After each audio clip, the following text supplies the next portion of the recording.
이것을 현실의 경험에 비추어서 해석하지 말라는 거죠. 왜냐하면 원형은 경험을 초월해 있고 경험 이전에 있기 때문에 그래요. 그리고 그 원형을 통해서 나중에 현실 속에서는 이렇게 나타날 수도 있다. 이건 괜찮아요. 이런 원형이 활성화 됐을 때 현실에서는 이렇게 나타날 수도 있는 거지, 현실에서 이렇게 나타나니까 원형이 이렇다라고 설명하면 안 된다는 거죠. 근데 이런 부분입니다. 그래서 민담에 나타난 정신현상이라고 하는 것은 보편적이라는 거예요. 개인적이 아니에요. 수많은 인류가 모아놓은 또 경험한 하나의 정신적인 경험의 잔재들입니다. 그래서 꿈에서처럼 신화와 민담에서도 시몬은 자신에 관해서 그 민담 속에 있는 원형들은 스스로를 드러내고 한답니다. 이야기를 통해서 자기 자신을 드러낸다고 하는 거죠. 생명이 있는 것들. 그러니까 삶을 보듯이 하지 말라는 거죠. 당연한 이야기처럼 보지 말라는 거예요. 생명의 움직임으로 보라는 거죠. 그러면서 그 원형의 생명성을 보라는 거지, 그 원형을 현재 엄마나 현재 나나 현재 아들로 대체시켜서 보지 말라는 거예요. 그러면 원형의 크기가 작아져 버려요. 원대한 원형의 모습을 있는 그대로 가져라는 거예요. 거대한 그 원형의 힘을. 근데 그것을 실제 엄마로 대체해버리면 우리가 경험하는 엄마라는 게 너무 작아요. 응? 근데 원형적인 엄마는 너무 크거든요. 하나의 신입니다. 그래서 원형들은 그들의 자연스러운 상호작용 속에서 모양도 만들고 변형되고 또 영원히 변하지 않는 그 의미의 영원한 태화로 나타납니다. 하나의 신의 세계에 있는 거죠. 초월의 세계에 있는 거예요. 그래서 민담 속에 노현자와 난쟁이는 이제 누가, 왜, 어디서, 그리고 어디로라는 질문을 계속 던지면서 이것이 개성화의 길로 나가는 성찰의 길이다라는 것을 말합니다. 그리고 남녀간의 만남도 이것이 남녀간의 만남이 왜 만나게 됐으며 어려움을 어떻게 극복하게 됐으며 그 사이의 이미지가 어떻게 변하는가. 예를 들어서 루이하고 오빠랑 이제 그 계모의 그 학대를 피해서 숲으로 도망가잖아요. 그런데 어느 사이에 오빠는 없어져. 동화에서 보면. 그리고 사냥꾼이 나타나. 그리고 왕이 나타나. 그리고 무슨 일을 당해가지고 마녀한테 사로잡혀. 겨우 풀려나면 왕이 구해줘가지고 결혼해. 그럴 때 오빠가 슬그머니 나타나서 또 이제 다른 이제 관계를 이전하고는 다른 관계를 만들어. 그건 뭐냐? 이 여성이 성장해 가면서 처음에는 근친상간의 욕망에서 출발하죠. 오빠랑 단둘이 나가더라. 응? 그런 근친상간의 욕망에서 출발을 했지만 결국은 오빠의 이미지와 오빠의 이미지가 사냥꾼의 이미지로 바뀌고 사냥꾼의 이미지는 왕의 이미지로 바뀌어서 결국은 왕과의 결혼을 한다라고 하는 것은 신과 결혼한다는 뜻이에요. 왕이라고 하는 것은 지배원이고 이 세상을 초월해 있는 소위 집단과 민중의 대표자거든요. 신의 위치에 있는 거예요. 그러면은 신과의 결혼함으로써 현재의 엄마, 아버지, 동생 루이와의 결혼을 승화시켜버립니다. 리비도의 변환이 일어난다. 이게 이제 근친상간의 욕망이 신성문의 주제로 바뀌면서 리비도가 바뀌고 상이 바뀌면서 개성화에 이르고 자기의 어떤 병리적인 문제를 해결하는 과정을 동화가 이런 것들이 보여준다. 그렇기 때문에 현실적인 문제로 대치시켜버리면 그런 게 안 보인다는 거예요.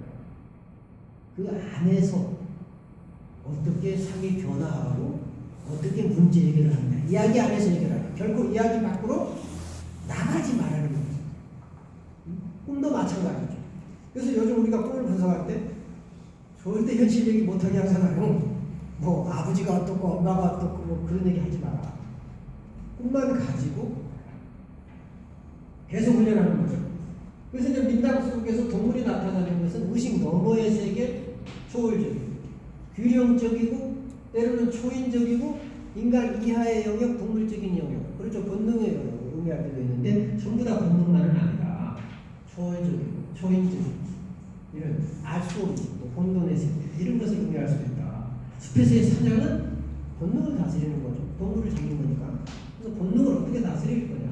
그리고 어두운 모순의 영역에서 이루어져 숲에서. 숲이라고 하는 것은 그래서 어떻게 이 동물의 영역에서 숲에서 동물 본능을 잘 제어하고 자연과 친화해지면서 결국은 자기 자신을 분화시키면서 성장해 나가느냐, 어떻게 내 본성을 의식화하느냐는 과정을 숲의 세계가 보여준다. 그것이 이제 우리가 민당 연구를 하는 거예요.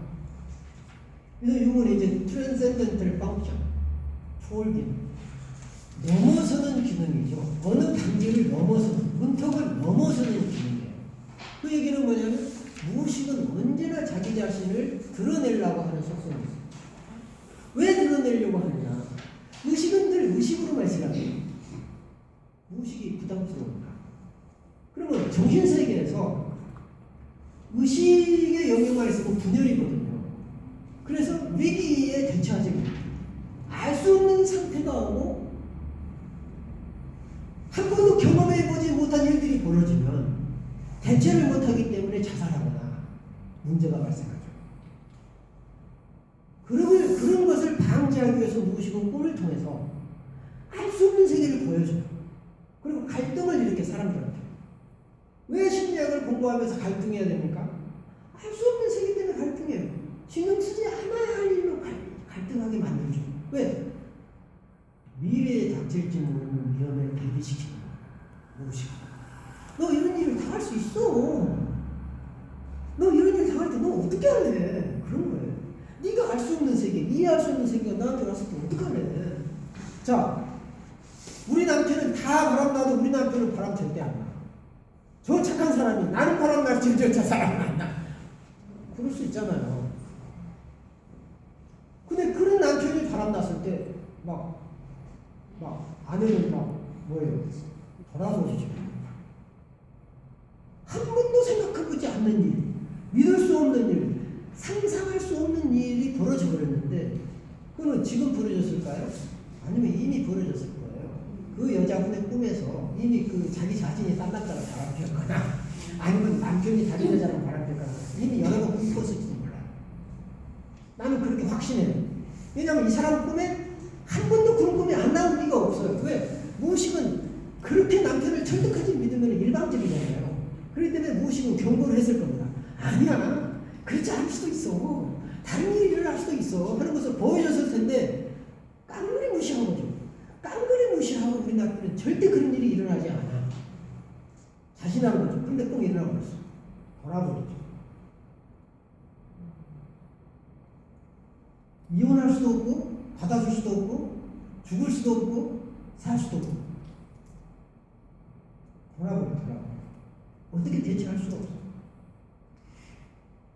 무의식은 그래서 늘 자기 자신을 드러내려고 한다는 이유는 바로 정신의 균형을 위해서예요. 원하든 원치 않든 무조건 드러내려고 해요. 문턱을 언제나 넘어서려고 하는데 문턱을 넘어설 때마다 그렇게